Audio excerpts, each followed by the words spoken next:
In this review video, we're going to show you this Engwe P20 folding commuter bike. Now, when Engwe first contacted me on this one, I was a bit dubious on whether I was actually going to be able to do a good review on this. I mean, commuter bike, camper van channel, I don't know. But curiosity got the better of me, so I thought I'd give it a go.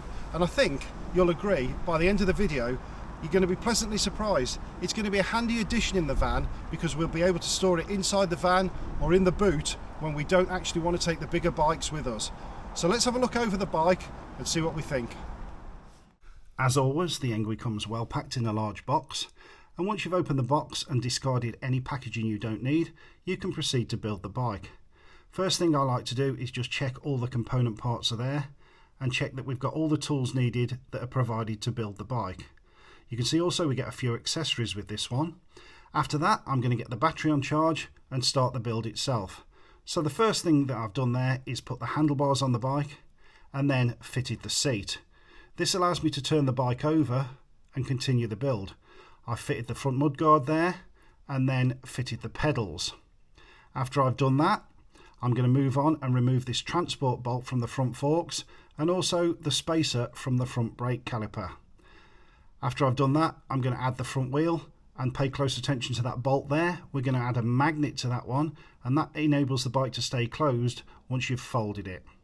Once we've done that, we're going to fit the bell and the bike is good to go. Right, so let's show you this bike. First of all, you can see it's in a lovely matte black finish. There are also two other colours available.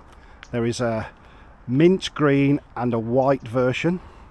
You can see, I will show you later on in the video, the bike folding, and for a total disclaimer, we have picked the dirtiest, grimiest day, I think, of the year to film this, but unfortunately we were running out of time to do it, so we've just had to go with it.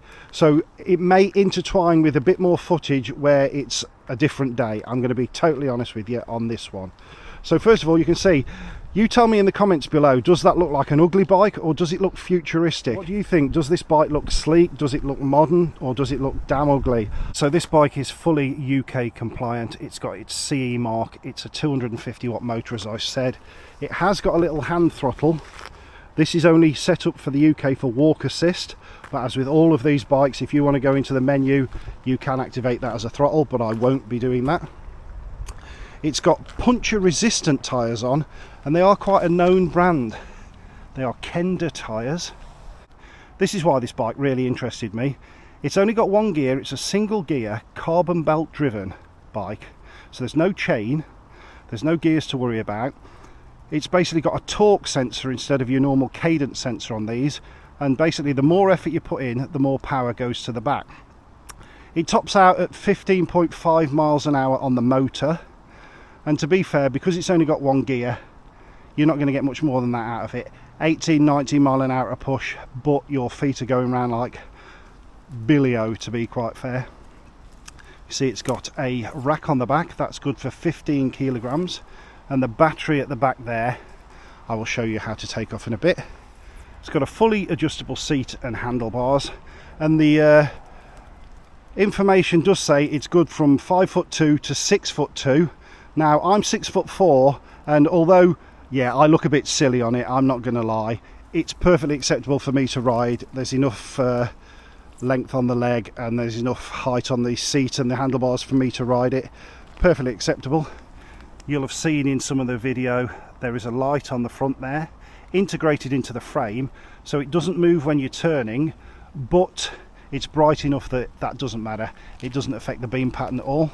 And then at the back, you can see we've got a reflector under the seat, and then in the back of the frame there, them two white things, they are brake lights, tail lights and indicators.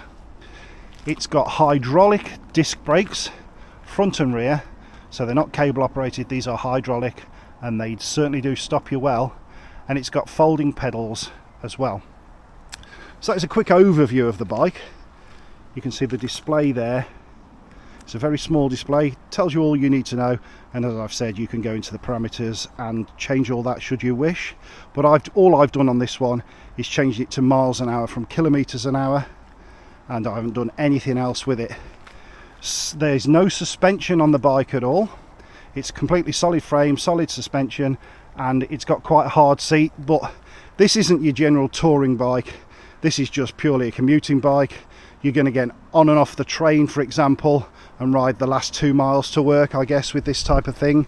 We just thought with the camper van it was ideal that we could have this in the boot, and then if we didn't have the bikes, we could maybe go out if we needed to get some, you know, shopping that we'd forgotten, or go to the takeaway or something like that. We just thought it'd be handy for stuff like that, and that is the way I'm sort of marketing this one as a sale for camper vanners, if you like. Is it's handy there as a sort of standby bike if you want it in the back of the van. Point to note, it has got mudguards on. They are plastic. It's all about the weight saving with this. Bike weighs 18.5 kilograms without the battery, and only 20.5 I think with the battery, so it's really light and manoeuvrable. So on this bike you get a set of keys, but they're not for the ignition on this. These are just to remove and lock the battery in. To turn the battery on and off, we've got a cover there with a little rocker switch in it, on, off, like that. And to remove the battery for charging, key in the hole, twist, and we're out. Now you can charge this battery through that port there, on the bike or off the bike. So if you're using it for work, you can take it into the office and charge it at your desk. And then it just push back it in, locks on, keys out, and that's it. Right, so the battery itself is a 36 volt 9.6 ampere hour battery. It takes around 5 hours to charge, and they say that the range on the bike is around 100 kilometers. To me that's 60 miles, and I think that's maybe overestimating. As we've said before in videos, I think it all depends on the weight of the rider, the amount of power assist you're going to use. I'd be generous and say you'll perhaps get 35-40 miles out of it, but on this type of bike, are you actually going to do that? So to turn the lights on the bike, up arrow, press and hold, display goes dim, and a light sign comes on there. So there's your tail lights, and then pulling either brake gives you brake lights. And as you may see, we've got indicators. Now the only downside with the indicators for me is they do not self-cancel. You have to cancel them yourself by either pressing again or pressing the opposite one.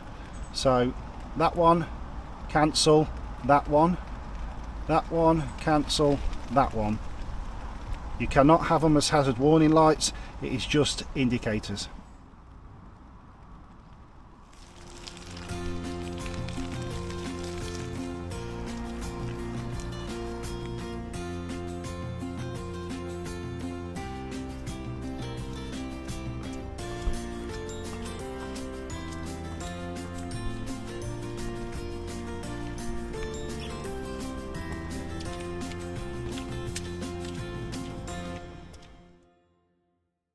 Right, so I'm just going to show you how to break the bike in half to transport it easier, to get it on and off a train, or in the boot of your car, or maybe in the garage of your van.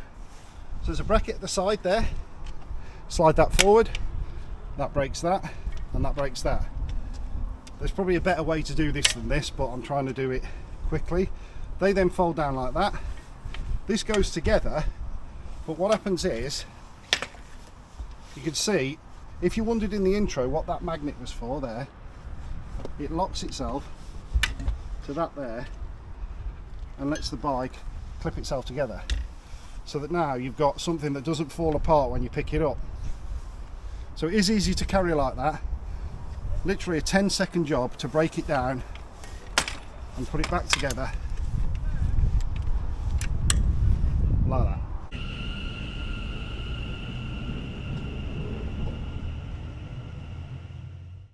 So as I said on the intro, we have gone to a different day. Unfortunately, I couldn't get everything done on the rainy day.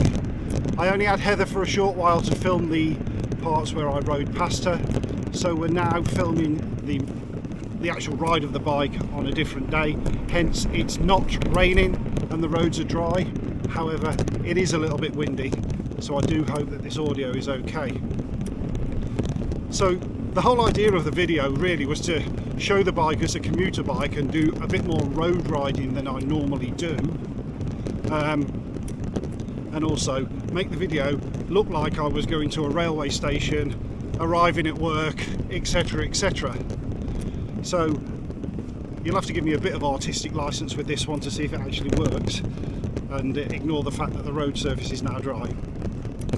So as I've said, this bike is very, very easy to ride, but it's not a long distance bike. The fact that it's only got one gear does mean that you're limited to the speed you can do. I am on a cycleway here. This is a shared footpath. This is a bit of an incline up this hill, which is why I wanted to go this way, just to see what this one gear was like. And it's really coping easily, to be honest. Currently 12 mile an hour.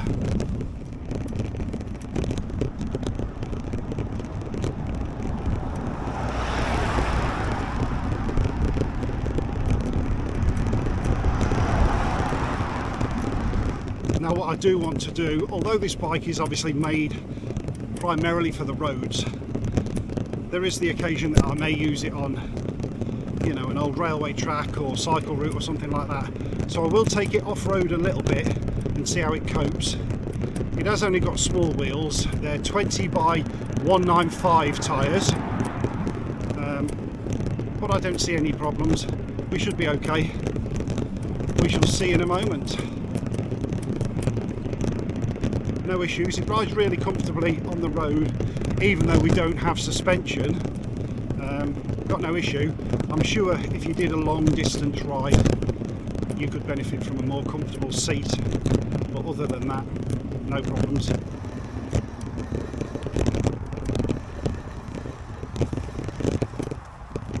So this is my little off-road part now. It's just a little gravelly path through a park.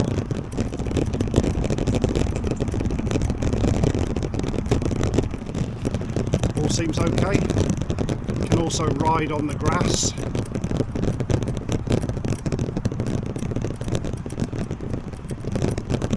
But at 10 miles an hour now, you feel like your feet are going round quick enough.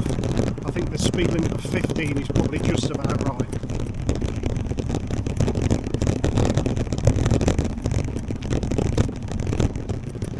And we're just coming back up to the road again. I've just got to get through a gateway.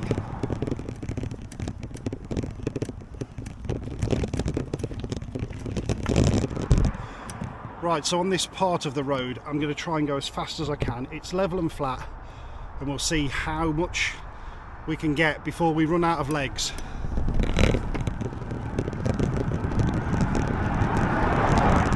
Okay, so the motor turns itself off obviously at 15.5 miles an hour anyway, but at that speed your legs are going around too much. So 12 to 15 mile an hour really is a safe and comfortable speed to ride the bike. Just got another bit of a hill here. Nothing too big, but it's long and constant and absolutely fine.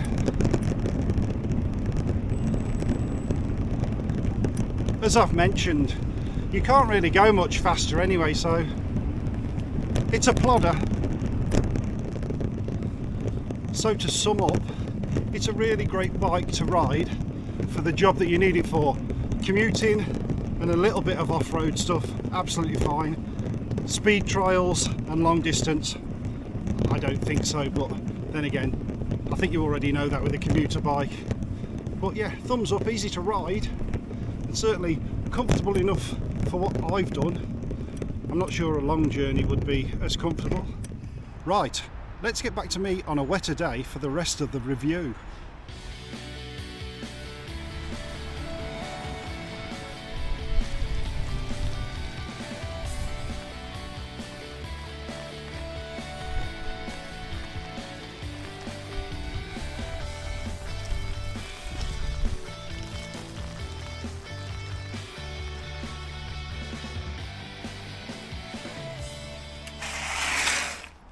Right, thanks for watching this review video on the Engwe P20 folding commuter bike. If you've got any questions, stick them in the comments below. And if you look in the description of this video, you'll find some really good discount codes for this one. They've got a special running at the moment, at time of filming of course, but always check in the description, you may be lucky. And if you've enjoyed the video and you don't already subscribe, consider subscribing, and I'll see you on a future review video. Bye bye.